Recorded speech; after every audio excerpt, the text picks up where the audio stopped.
Hello and welcome to Talking Europe.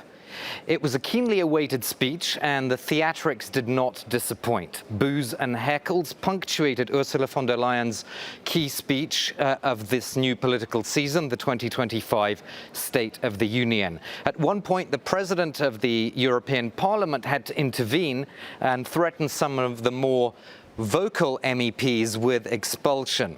Well, the EU Commission boss did receive applause for many of the points that she made, but she was always going to have a hard time convincing many of the parliamentary groups about the substance of the policies that she wants to pursue.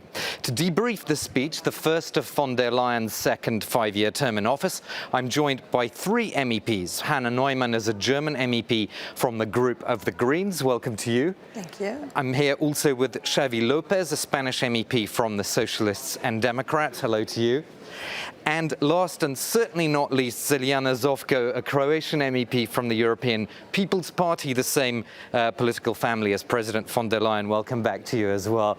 Zeljana, let's start with you. When it comes to the big geopolitical moment with these events in Poland, the incursions into Polish airspace with drones, the situation in the Middle East, do you think Ursula von der Leyen rose to the occasion? Absolutely. She has started with a key issue that we sometimes are forgetting, that's Russia's aggression on Ukraine, and the last drone attack on the member state in European Union. And this is something that is crucial at this moment that we should focus on. And she has started with a great speech on drone union, that drone protection that we have to provide on our borders, and she spoke about eastern flank that is protecting our security, and we are working towards this protection, towards the security. So she answered the key question and the key focus that we should be really concentrated on, and that's how to protect our security and security of our citizens and the member states that is we are investigating this. But if this is a case that Russia has attacked our member state, I mean, we are in a war. We'll get on to, obviously, the whole green agenda, Hannah Neumann, but I'm just interested, overall, what did you make of the atmosphere of this speech? I mean, it seemed more rowdy and boisterous than previous ones I remember, with these interruptions and boos and so forth. I think the speech of Ursula von der Leyen was quite solid. She was trying to reach out to, let's say, the democratic middle ground. Yeah. And we heard a lot of shouting and screaming, especially from the extreme right. It was mainly on that corner of the chamber that we had these really undemocratic outbursts. And I think this sends a clear signal of where this commission can find a majority and where it can't. So in the centre, clearly. Yes, surely not to the right. I'll come to you in a second. I just want to first play a little soundbite of one of the really key moments in this speech, which was what Ursula von der Leyen said about Israel and Gaza. Let's take a listen to that. What is happening in Gaza is unacceptable. And this is why I will propose a package of measures to carve out a way forward.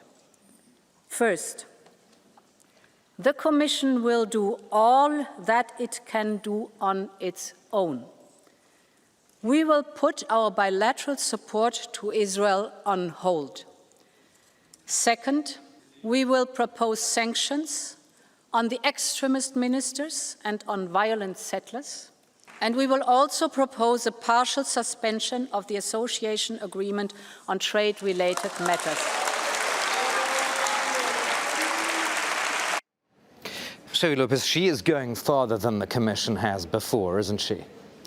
Yes, I think the political aim of this speech was rebuild the central majority, the pro-European majority that it has been on troubles during the summer, and it's fragile, I would say. The speech was balanced, was solid, and I think especially the message done regarding Gaza, it was important for our political family. In my view, it's too little and too late, but at the same time, it's the first step to have a real pressure and real push to Israel to end the situation that we are living in Gaza. It's absolutely unacceptable. It would still be, though, I guess, up to the EU Council to take this forward, though, where we would see these divisions on the whole EU-Israel association agreement. Completely, but at the same time it was clear about the partial suspension and the target sanctions on ministers. Ziliana, your thoughts on that section about Gaza? No, I think in this case Ursula was playing two hands and to keep calm in some left center who was dressing up to the occasion. I mean... wearing the red in solidarity. Yeah, absolutely. I mean, I don't know what this red was about. I was thinking about red party colors. But the whole thing will be decided in the council, and we are preparing, EPP is preparing resolution on this issue as also the answer to her proposal, because she was not very strong on Hamas. And this is something that I'm critical of. I don't want to turn this into a whole debate about the EU and Israel, but Hannah Neumann, just briefly, your thoughts on these announcements about the association agreement. I mean, the situation in Gaza is unbearable, and the Israeli government, by shooting rockets at Doha, clearly showed in a very cynical way that they are apparently not interested into any continuity of the negotiations. And I think against this backdrop, it was good that Ursula von der Leyen today, for the first time, has been that outspoken. She just forgot to mention one sad truth. The problem sits in her own camp. It's Germany and Italy, Merz and Meloni, blocking all of the good announcements regarding the suspension of the association agreement or the sanctions. So here, she really needs to make sure her own house follows her. Let's also talk a bit about international trade. Von der Leyen came in for a lot of criticism after that deal, if we can call it that, struck with the Trump administration earlier this summer. She, of course, defended that deal. Let's take a listen to Ursula von der Leyen talking about that. And we ensured that Europe got the best possible deal out there. But when you account for the exceptions that we secured and the additional rates which others have on top, we have the best agreement without any doubt. But I want also to be crystal clear on one point. Whether on environmental or digital regulation, we set our own standards, we set our own regulation. Europe will always decide for itself. Xavi Lopez, so basically she seems to be saying it could have been even worse if we look at other countries that have higher tariffs from the US. Is that a convincing argument? I can understand the argument, but I think it's difficult to see more weak Europe during this summer. This is our view. We can understand the argument that, okay, the will of this agreement, it was stabilize the situation with Washington and especially avoid the worst scenario that it was a trade war. Fair enough. But at the same time, we were showing extremely weak position in this negotiation and a complete dependency with Washington. And I think the rest of the world was taking note in Beijing, New Delhi or Moscow. Were you convinced by what she said about European autonomy and, developing its own capacities, not being dependent on the US and China?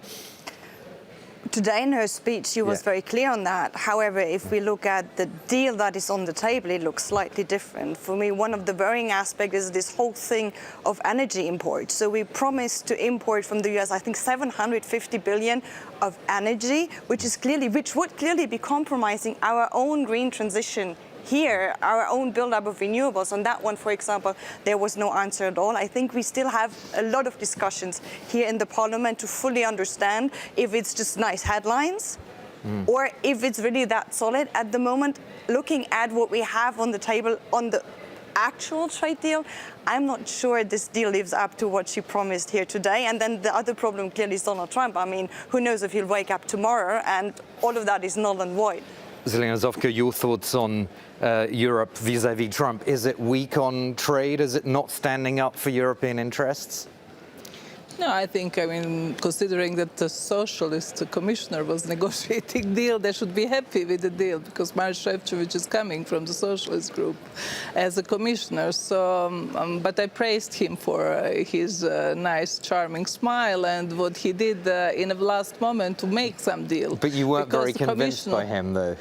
Before, no, in the beginning, but in the end he got something. It's better than Switzerland, it's better than what the rest of the world has got, and at least it's a deal and it gives some certainty to our businesses, and it's something that we can build on.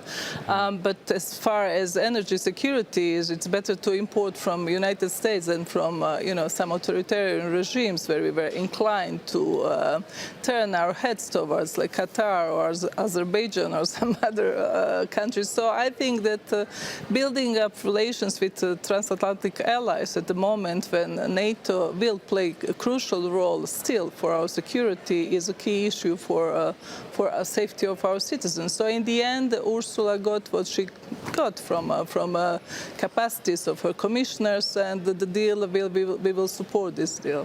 Just one very quick final point, Xavi Lopez. We have less than a minute, but you said at the beginning that you found this a solid speech. Do you think she's done enough to hold this pro-European coalition together in the European Parliament then? The speech, yes. Yeah. But now it's time for deliver, and we will see the next months and the next year if the speech is finally legislative acts and actions, and we will be demanding on that. I think make it happen to rebuild this majority here in the Parliament, because it's the only possible functional majority, the pro-European one. Yeah. But we will see if this is more than words or not. We'll have to leave it there. Thank you so much to all of you, Hannah Neumann, Ziliana Zovko, and Xavi Lopez. That's all for this episode of Talking Europe. Thanks for watching.